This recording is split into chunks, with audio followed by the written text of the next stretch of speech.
Nga 1 janari 2026, çmimi i energjisë elektrike do të rritet me 2,45% në bllokun e parë, me 2,87% në bllokun e dytë, me 3,32% në bllokun e tretë dhe me 3,84% në bllokun e katërt, ndërsa tarifa e lirë do të rritet me 2,5%. Në vend të rritjes së propozuar prej 7,66% që EVN-Hom kishte dorëzuar në vendim, Komisioni Rregullator për Energjetik, pas analizave të kryera dhe rillogaritjeve, vendosi që në bllokun e parë të ketë një korrigjim prej 2,45%.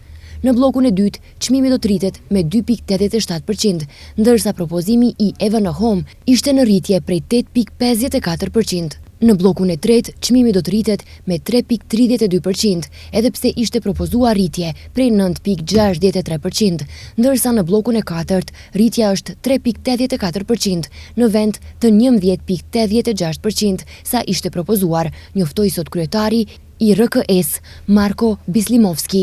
Ai theksoi se për 85% të familjeve, shtrejtimi do të jetë 2,28% ose 57,70 denar në faturën mesatare.